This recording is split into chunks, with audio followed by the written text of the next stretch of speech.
This is ThreadTracer. It's a GibbsCam macro, and it's used to create thread forms by using a standard insert. And it does a series of threading cycles at different positions to rough and finish that thread form, so the insert doesn't have to match the shape of the thread. It just has to be able to fit, and you'll see what I mean in a second.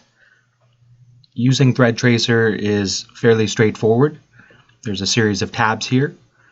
And in the thread data tab, it is just regular thread data that you would input here.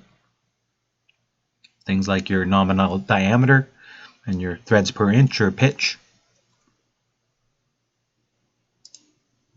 Depending on the thread form you choose, this image will change. So when you go to the Control tab, there are a series of threads that you can choose from.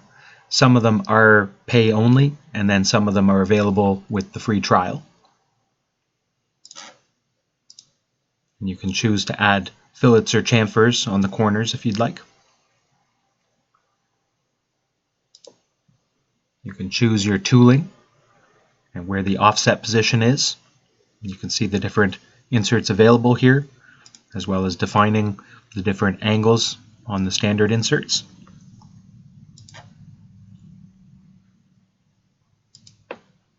All of the machining parameters are found in this tab. Things like your step down and your step over, and I've gone pretty aggressive so that the simulation doesn't take too long. You can see the roughing parameters here, as well as the strategy it's going to use to rough. And the finishing parameters here. You have the start and end of the thread and the cutting speed it's going to use. There are also optional things that you can do, like the blunt start and a run in and run out that creates an angle if you're starting or ending inside of a part and you want that taper out effect. Tapered threads as well.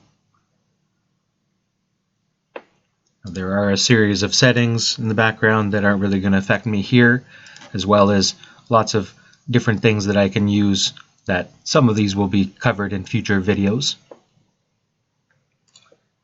When I'm ready to go, there are a few post-processors available here, but it does make the operations inside of GibbsCam, so you can also use your regular machine post-processor that works in GibbsCam.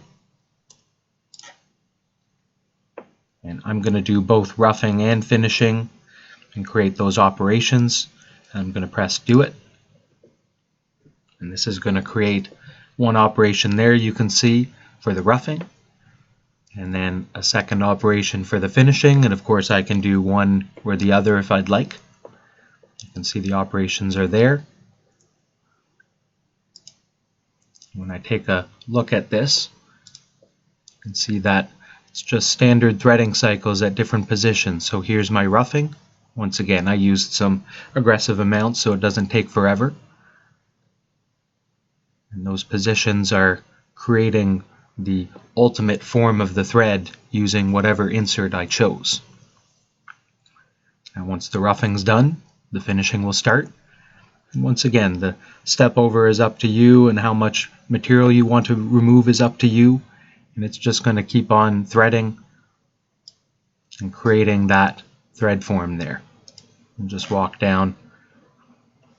And there are several different strategies that you can use.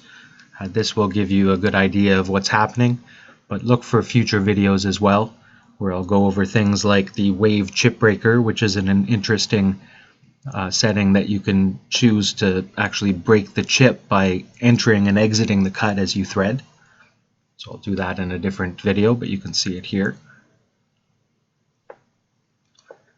And there it's gone down, continues finishing. I've selected that it does the upper portion here, the crest. And once again, going to move down that form.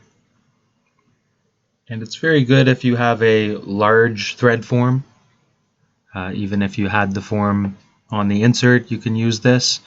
But there are certain thread forms that are not as standard as others, as well as the tooling itself. If you don't want to get or have access to a form insert, then you can use this to just use a regular tool, like this grooving tool, for example, and it does the work for you to create the threading cycles that would create that form ultimately.